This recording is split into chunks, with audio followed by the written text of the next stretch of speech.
The news that continues here on One News Now. I'm Riza Diaz. A House panel approved a measure allowing LGUs to directly purchase COVID-19 vaccines from manufacturers. The House Committee on Appropriations approved in principle the proposed Emergency Vaccine Procurement Act of 2021. Now, this allows LGUs to bypass national government and public bidding protocols to directly procure vaccines from manufacturers. Now, under the new bill, an LGU can expedite the purchase of FDA-registered vaccines or those granted with emergency use authorizations. This also allows provinces, cities, and municipalities to make advance payments not exceeding 50% of the contract amount to secure supplies from foreign vaccine makers. But these payments will still undergo post-transaction audit by the COA. The MMDA and Metro Manila mayors are planning to appeal the IATF decision to reopen certain leisure activities in GCQ areas. In an interview with Sa Totoo Lang, MMDA Chairman Benhar Abalos said mayors are hesitant to reopen cinemas due to the fear of increased COVID infections. He added that while the economy sorely needs the reopening of establishments, it must be done, quote, slowly but surely. Itong sinihan, medyo question mark po ito. Ngayon, ang posisyon po namin, from 18 gagawing 15 to 65. Ito po yung consensus ng mga Metro Manila mayors. And then after probably a certain time, tignan natin kung let's say hindi namang kumalat, wala namang ano, and then pwedeng babaan ulit ito, di ba? Gagano lang po naman kasi talagang kinakailangan na ng ekonomiya. It's just that kamukha po lang sinabi ko kanina, dahan-dahan lang, slowly but surely. Meanwhile, on the issue of guidelines, Abalos said mayors are working on setting uniform guidelines so as to not confuse the public while traveling in NCR. Magiging uniform just as before, no? Kasi ang gagawin naman namin dito, ang mga mayors naman, no, dahil nga isang boses yan, as they have shown in the past and hopefully mangyari din ngayon kung ano mapag-usapan, sana lahat naman ay sumunod din naman. It's just an appeal, no, na ano, for the good of everyone. Kasi kapitbahay mo lang yung isa, iba yung guideline, iba yung guideline. Isang lugar lang naman halos tayo rito Hindi ba? Tatawid ka lang, nasa isang LGU ka na. Now, to get his opinion on the matter of easing restrictions, we have on the line Marikina Mayor Marcy Chodoro. Mayor Chodoro, good morning. Good morning, Risa, and to our listener and viewer. Mayor, will Marikina reopen leisure activities as recommended by the IATF? Risa, our problem here in the city is that we have an increasing number of cases of COVID-19. So we have some reservation on the recent decision of IATF to ease the restriction on age and particularly allowing individuals to go to cinema and other theme parks. Mayor, how about the idea of increasing capacity of churches to 50%? Do you agree with this?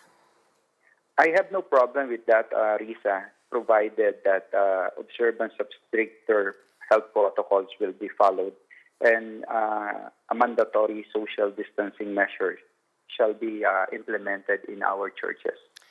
But Mayor, do you think easing restrictions would affect the number of cases in Marikina and perhaps the greater metro?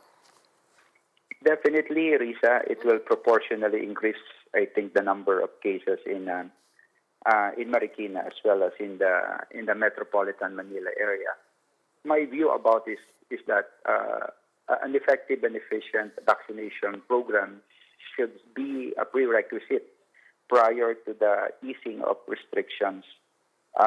We need to achieve what we call the herd or population immunity before normalcy in our activities can be restored, particularly economic activities as well as social. And more importantly also, to be able to allow our students to go back to schools. Mayor, we understand you have reservations and you're considering these events before you would ease restrictions, but do you actually have a timeline on when perhaps you would consider easing restrictions in Marikina? Yes, definitely. Any decision, Risa, I think should be data-driven. There should be a flattening of the curve on the cases of COVID. And perhaps kung nai-implement na natin na mabuti yung ating vaccination program, I think the IATF should focus more on the efforts in implementing the soonest time possible our vaccination program before easing restrictions that might cause surge in the number of COVID cases. We have seen this surge in the recent holiday season. In Marikina, we're trying to control the surge in the number of cases. We're quite successful in terms of controlling it, but we see that vaccination is very important and essential in order really to bring back normalcy in our lives.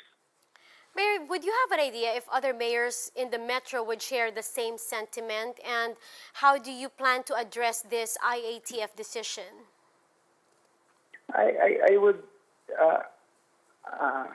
I feel that we are similarly situated in this, with this IATF decision. We want to, if not lower the cases, to really flatten and to eradicate the COVID-19 in our areas. I think IATF, as I have been telling earlier, should focus more on efforts with regards to our vaccination program. And any decision, I repeat, should be based on data.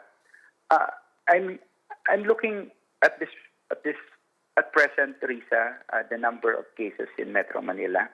Seemingly, some cities were able to lower their cases, number of cases, but it is not stable yet. It's highly volatile. That on one day it will be there will be fewer cases, but on the next day it will surge without any valid reason. This is a virus. I mean, virus would respect no boundary, and we do not see this virus how it would really affect everybody. So abundance of caution. I repeat, abundance of caution, I think, is very important. Mayor, moving on to another topic, we'd like to know how prepared is Marikina City to receive and roll out vaccine. Do you already have conducted perhaps simulation exercises? Lisa, we have an existing cold chain facility. It was established years ago. We have already trained our profiler and vaccinators. We have an established mega vaccination facility with a robust case monitoring system. To answer directly your question, we are prepared to receive and to roll out the vaccine if it will be available. Mayor, how would you assess the vaccine confidence among your constituents? It can be aptly described, Risa, as cautious optimism, meaning we are very optimistic that the vaccine can help us back to normalcy. But we need to be cautious on one's well-being and one's health condition. So information is very important, and experts' opinion and recommendation is necessary at this point in time. People should hear opinion and recommendation coming from the experts and not coming from other sources without justification or validity. With that being said, Mayor, would you be willing to be publicly inoculated to boost perhaps public confidence? Yes, Risa, I'm happy to state that recently I was made eligible by our profiler to be inoculated or to receive the vaccine as soon as it will be available. I also invited some leaders of the community and some head of the companies here in Marikina so that we could undertake jointly vaccination or inoculation for the purpose of establishing confidence and trust on the program. All right, thank you for your time and for your insights, Marikina Mayor Marcy Chidoro. And we'll be back with more stories after the break. Keep it here on One News.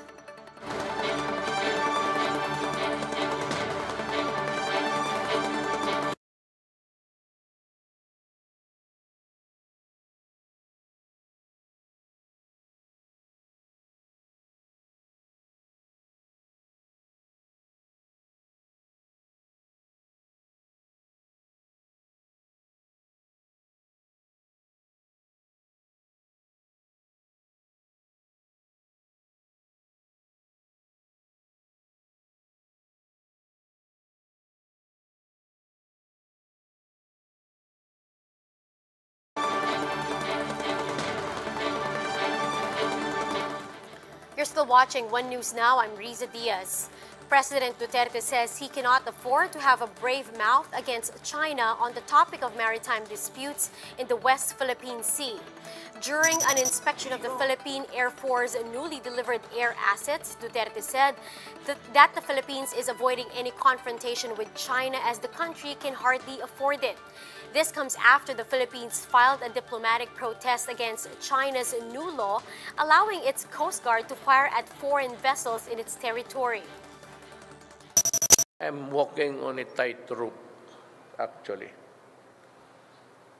I cannot afford to be brave in the mouth against China because, well, we are avoiding any confrontation. A confrontation that would lead to something which we can hardly afford. At least not at this time. Duterte also expressed concerns over the growing tensions between China and United States in the disputed waters, but he clarified that he is a friend to both China and US. And I hope they would understand that we are nearest to a theater of war. Kasi ang banatan dyan, it could be submarines and aircraft carriers and all. Madadamay talaga tayo. I do not want to participate in any adventure of that kind if I can help it. I am not against the Chinese, neither am I. Hindi ako pro-American. I am just a Filipino government worker working for the interest of my country. Meanwhile, Chinese leader Xi Jinping likewise warned the United States that any confrontation between the two nations will be, quote, disastrous. U.S. President Joe Biden spoke with China's President Xi Jinping for 2 hours earlier this week, their first phone call since Biden took office. Biden expressed concerns about China's, quote, coercive and unfair economic practices and human rights abuses in the Xinjiang region. He also raised Beijing's crackdown in Hong Kong and their increasingly assertive actions in the region.